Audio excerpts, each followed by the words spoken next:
What it is for Sundays, my name is Sandy. Welcome back to another video on the channel. Been a while, hasn't it? It's been a while, guys.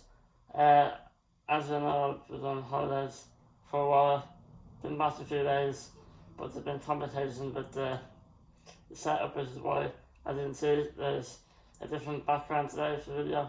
Just the camera holder in my room broke, so I had to get that fixed. But there's been so much going on at West Ham. I could not wait to get that fixed before I hop on to do a video.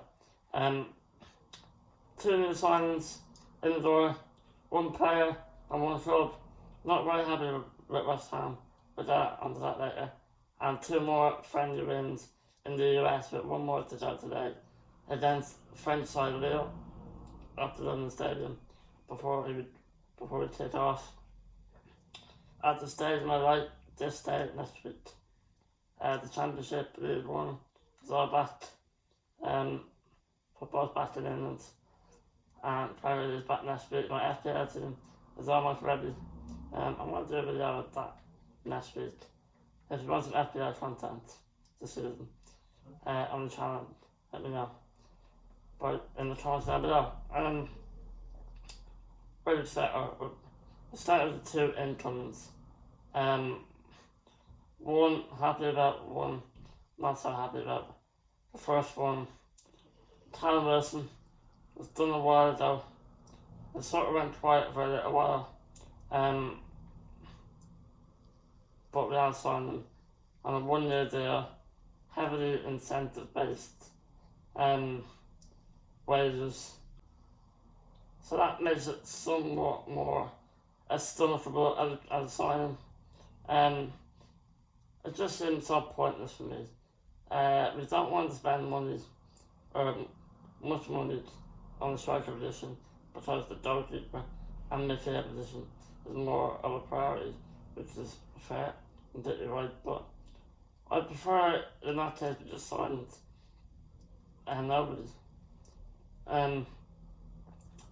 Marshall has been really impressive in pre-season.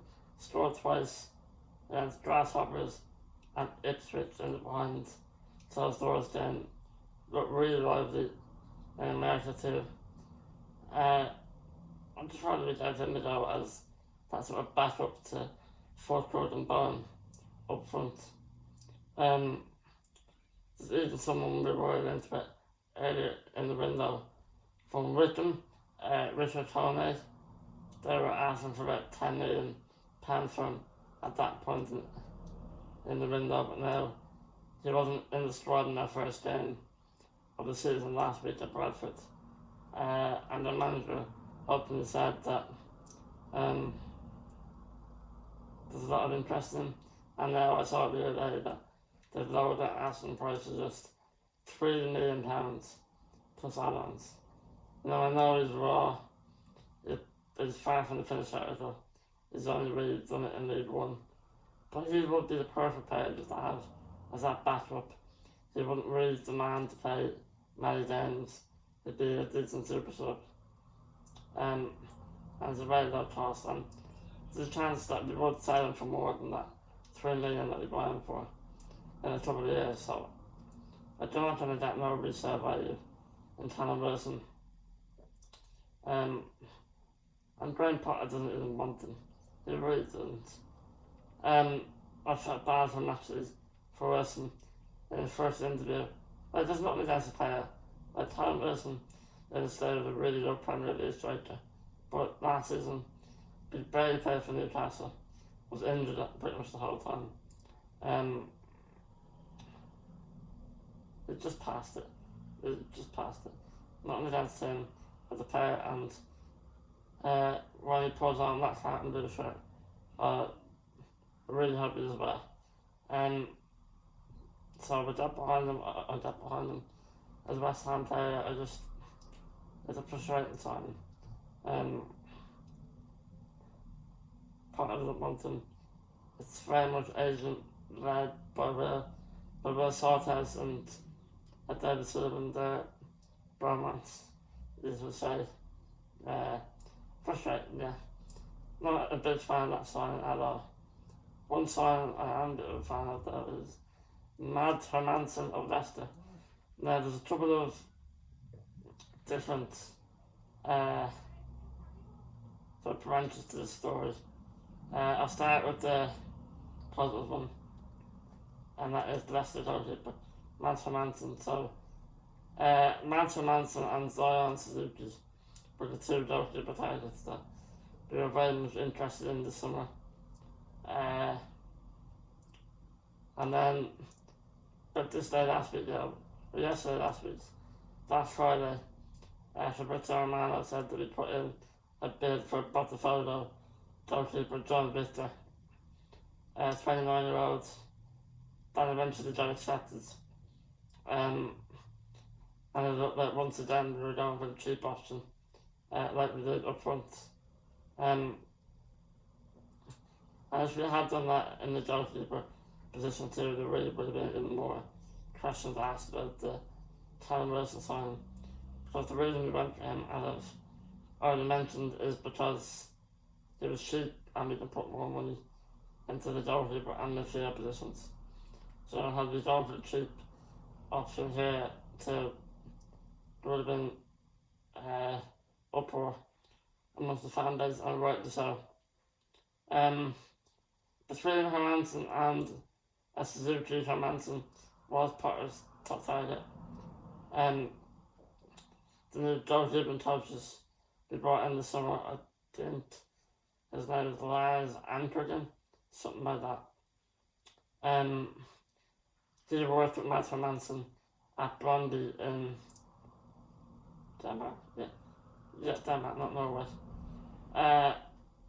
So that's known each other very well. At the time, it just makes perfect sense. He's only in mid-20s this year, very young. Was really good for Leicester. Really poor Leicester team last season. Did really well to get him back promoted too. He's good at playing with the ball at his feet. Which is what we're going to use. And Areola in pre-season has been absolutely dreadful. He almost looked like he knows that he's going to get replaced. And another problem with the John Victor signing is, I'm not sure John Victor will have hit Areola out of the team. I've got no doubt that Hermansen will come in and be a number one, which is what we need. We got him for a really decent fee as well. Initially Leicester were quoting about £25 million for him. We ended up getting him for 18, I think. Really, really good fee. I'm really happy with that. Leicester needed to sell. Hermansen wanted to move. Personal terms were done ages ago. He didn't want to play in the Championship again at Leicester. Their first game is tomorrow against Sheffield Wednesday. So they have to get that move done as soon as possible. But I have seen Leicester fans on social media not very happy with the fees that they have ended up getting from, which I can understand. I felt that way when we sold Kudus to Spurs. And if I was a Leicester fan, I'd be a bit disappointed there. They haven't got a bit more from him. That's always the danger. As a Championship team, and you've just been relegated from the Premier League. The longer the window goes on, and the closer the season gets, the more likely the players are going to sort of force it into selling them on the cheap. So they get their big move back to the Premier League. And that is what's happened here. He might not be the only player that we signed from Leicester this season. I'll come on to him and a couple of others in that position in a minute. But on John Victor, this is a tricky one. I'm really glad we haven't signed him. I think it would have made no sense to bring someone in on the same level as Areola. We need someone that is going to come in and be our future of hope in the next 5-6 years. And Hermansen definitely has the capability of being that. John Victor would have come in and competed with Ariella, but I don't think it would have taken his place, not straight away anyway. You do have to feel for the guy though. You really do, and you have to feel for Botafogo as well. I don't mind us having more than one option lined up. I think that's how you should have it. When we're signing players, we need to have plan B's lined up, but you don't go to the stage where you let the plan B go to the airport ready to get on the flight to London from Rio. That's a bit too far. So, if you haven't heard, Victor John was convinced that the deal was going to happen. He was in the airport ready to fly over to London before he got a call from Mr. Sullivan. I don't know whether it was from him, I don't know. But he got a call from someone to say, deal's off, mate. And had to drive out about a photo, meet the guy at the time as his replacement, Neto from Bournemouth. He was at Arsenal last season. You probably know him. So that really is a horrible situation for him, his teammates, Botafogo, and Neto, the new goalkeeper too. So it'll be really interesting to see what happens there. And he has actually, yesterday he put a message out via his agent saying that he never wanted to leave Botafogo. It was completely his decision. He couldn't move away from home. He loved the club too much. Yeah, okay, Pat. Okay. You got a feel from there, you really got a feel from. The money in the Premier League would be astronomically bigger than the Brazilian League, and he might not even get his place back in that Botafogo team. It's just a bit of a mess, and unfortunately, another situation where Sam have pissed off and a player a bit like John Duran last summer. We've not shown ourselves in the best light there, definitely haven't, but look, I'm not going to complain. We got the guy that I wanted all summer as our goalkeeper. The medical was happening yesterday, no word yet whether it's been completed or not. And I would expect Ariel to stay for the time being as a number 2.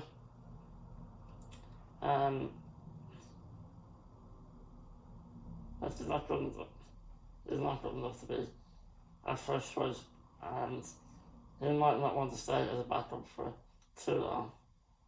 But I think until January anyway, we might keep him. Yeah, really happy with Hermansen. £18 million. Welcome to the ball. Hopefully he'll get thrown in straight away at the stadium at like next Saturday. Because he won't be playing today. He wouldn't be registered in time. So they'll have 4 weeks of training. Hopefully Potter sees enough like communication between him and the back 3 that he can start next week. The next position that it looks like we're going to look to strengthen is midfield. It's probably the position we need to get done first this summer.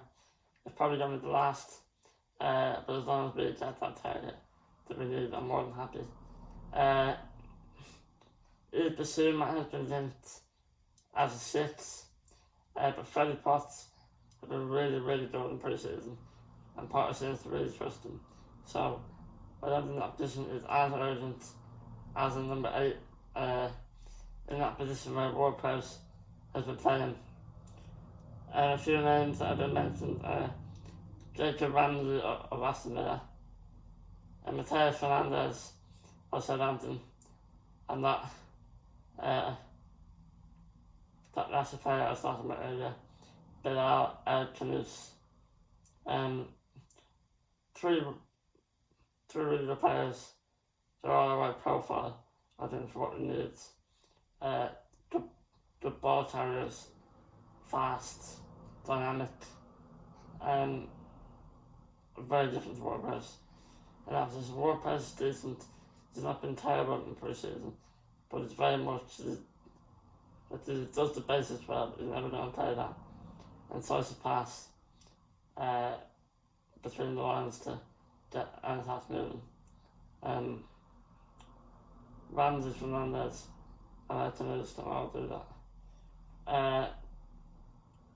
At the moment, I think one of the two championship ones would be a bit more cheaper, so probably more likely. I just talked about that.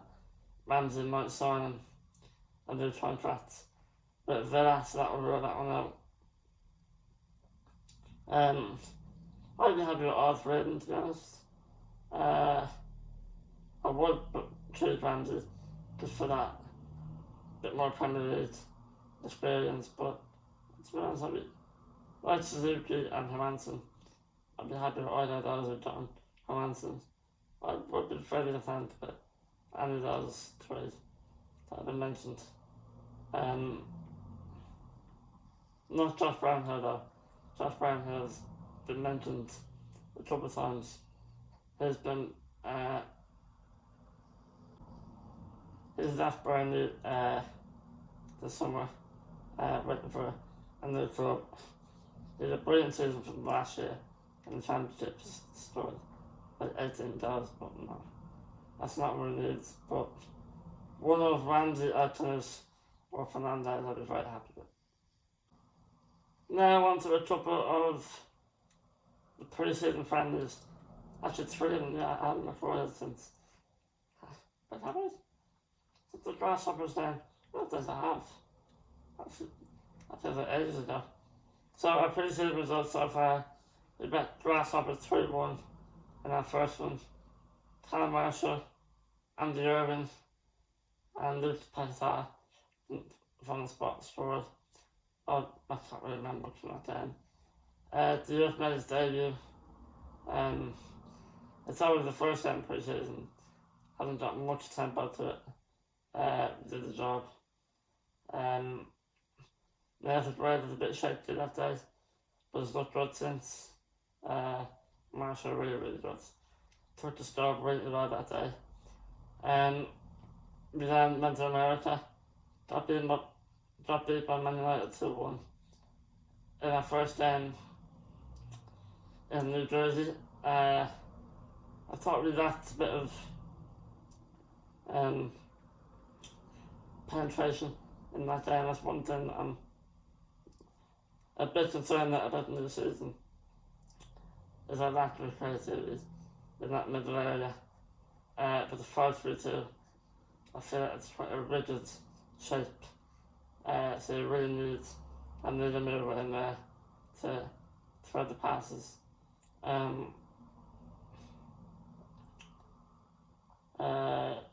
It's related to beat that day. First half against Everton was pretty much the same, still lacking a bit of penetration and spark. But second half against Everton was a lot better. We played with real spark and enthusiasm on the front foot. Full coach scored a fantastic job. He's been really good in pre-season. On and off the pitch, this is like a really good guy. And I'm expecting big things from him in the season. He's been really popular with the group. Looking forward to seeing more of him this summer or this season. So we beat Everton 2-1.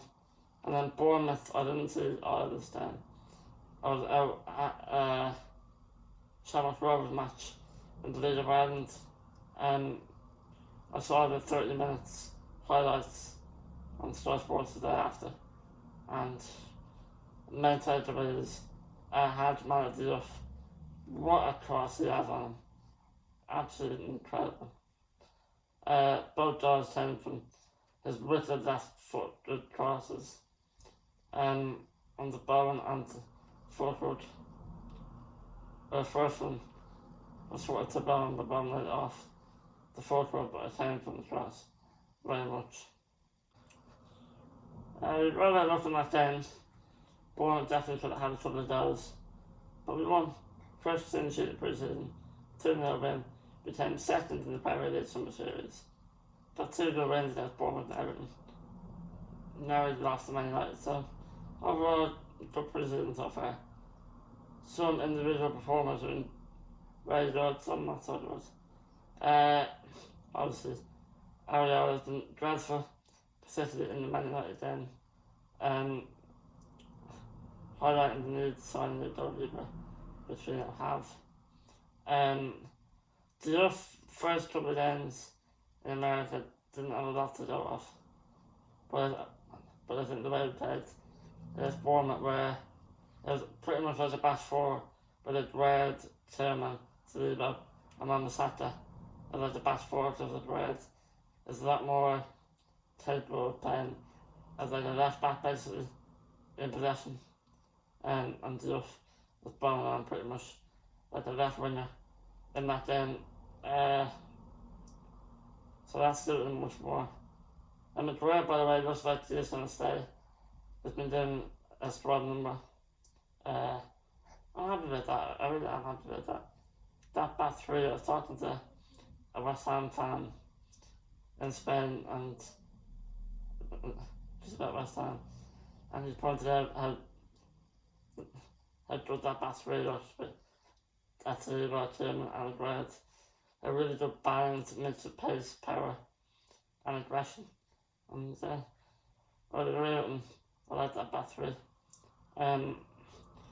Very positive on the standouts.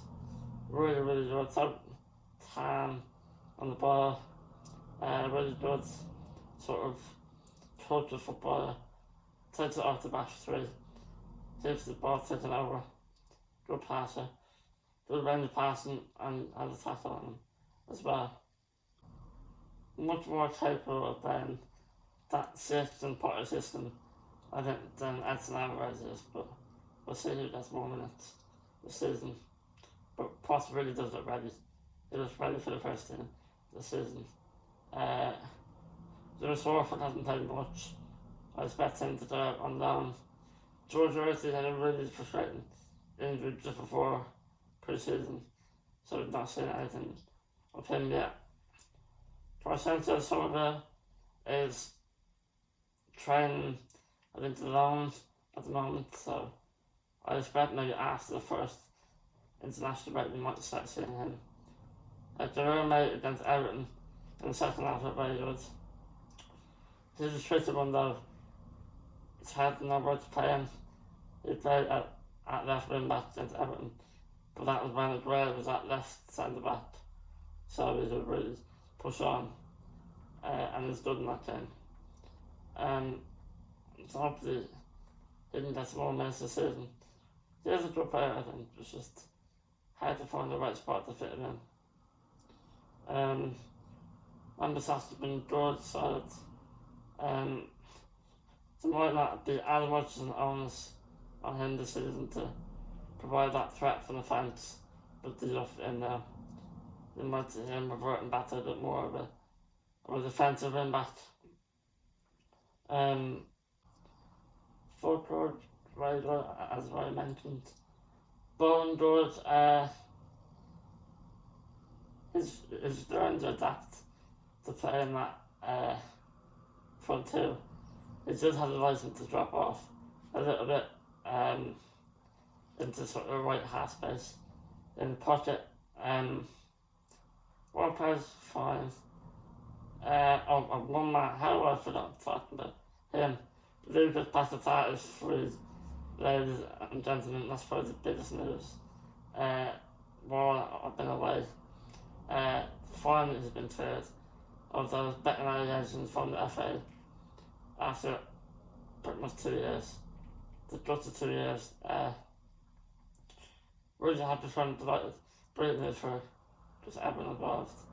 I always did feel confident since saying a bit more I think, and the longer that it sort of had gone on, but the FA trying to find something to find him guilty of it, but there's nothing there. Nowhere near enough evidence to ban him for life or something. But it's not guilty. And he's been really good in pre-season since that news has come out.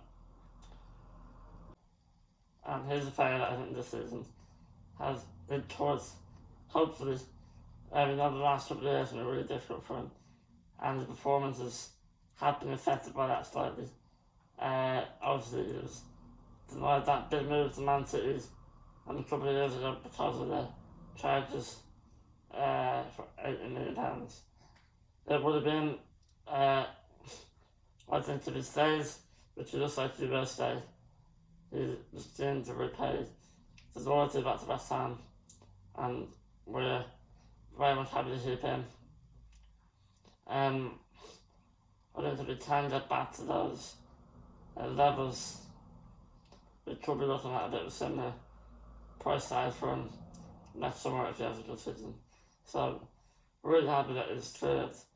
Really happy that he looks like he's going to stay. It's ridiculous how long it took. I wouldn't blame West Ham or him at all to sue the FA. We're in our rights to do so. I don't think West Ham will any money that would be given back would be given to Paqueta, not West Ham. Brilliant news all around. Really happy. Let's hope he's going to have a good season. That's pretty much it in terms of the latest goings on at West Ham. I'm feeling much more positive than I had this season, particularly after that Hermansen signing. Before then, on the pitch, things just starting to click, but off the pitch there was still a real dispute in the boardroom between David Sullivan and Graham Potter. Potter not getting the target he wants because they're seemingly too expensive. But that Hermansen deal is giving me a bit more hope in all aspects this season. Because on the pitch, we're starting to look good. The players are really happy. No discontent in this camp at all. We got some very good results in pre-season. So yeah, I'm looking forward to that Sunderland game next weekend. One more friends today against the Leo of France at the London Stadium in the Boys Sports Club. Thanks very much, guys. And next week, by the way, not sure what day yet, haven't decided yet, but Premier League predictions on the channel. That's always a fun one. And I'll say earlier, if you want to see some FBI content on the channel, like, subscribe, and comment if you'd like to see something like that. I'll put up my first or my final draft next week. Thanks very much. See you soon. Come on, the rounds. See you soon.